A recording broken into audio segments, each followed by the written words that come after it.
ঈদকে সামনে রেখে বেচাকেনায় ব্যস্ত সময় কাটাচ্ছে নারায়ণগঞ্জের দেওভোগ এলাকার তৈরি পোশাক প্রস্তুতকারী প্রতিষ্ঠানগুলো। 50 বছর ধরে এই এলাকায় শোরুম ও কারখানা মিলে প্রায় 5 শতাধিক প্রতিষ্ঠান গড়ে উঠেছে। এবারে ঈদ মৌসুমকে সামনে রেখে অন্তত 200 কোটি টাকার তৈরি পোশাক বিক্রির প্রত্যাশা করছেন দেওভোগের ব্যবসায়ীরা। নারায়ণগঞ্জ থেকে আব্দুস সালামের রিপোর্ট জানাচ্ছেন জাহিদুল আলম। কম দামে রুচিশীল ও ভালো মানের পোশাকের জন্য নারায়ণগঞ্জের দেওভোগের মার্কেটগুলো বেশ জনপ্রিয়। আর প্রতি ঈদেই দেশের অসংখ্য নিম্ন ও নিম্ন মধ্যবিত্ত শ্রেণীর গ্রাহকদের লক্ষ্য রেখে ব্যবসায়ীদের ভিড় বাড়ে এখানে। রোজা শুরু হওয়ার 3 মাস আগে থেকেই প্রায় 5 শতাধিক প্রতিষ্ঠানের 20,000 কর্মচারী স্থানীয় কাপড় দিয়ে বাহারি পোশাক তৈরি করছেন।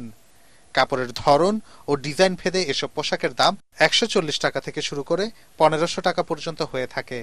তবে এবছরের ব্যস্ততা যেন একটু বেশি।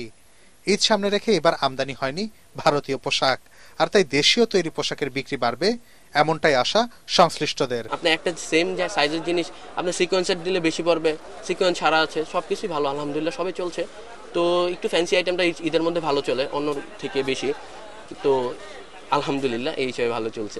ঢাকার চাইতে অনেক দামও কম, আর নারায়ণগঞ্জের দোকানদার ব্যবসায়ীদের ব্যবহার আচার অনেক ভালো, এর জন্য ঢাকা থেকে এখানে মাল কিনতে আসি। এবছর রোজার ঈদকে সামনে রেখে 200 কোটি টাকার তৈরি পোশাক বিক্রি হবে বলে আশা ব্যবসায়ী নেতৃবৃন্দের। এইবার আশা করি 200 কোটি টাকার উপরে ছাড়িয়ে যাবে। আর আগে তো ব্যবসা ঠিক মতো করতে পারে নাই, তো এইবার ব্যবসা বাণিজ্য মোটামুটি গতবারের তুলনায় এবার অনেক বেশি ভালো হচ্ছে।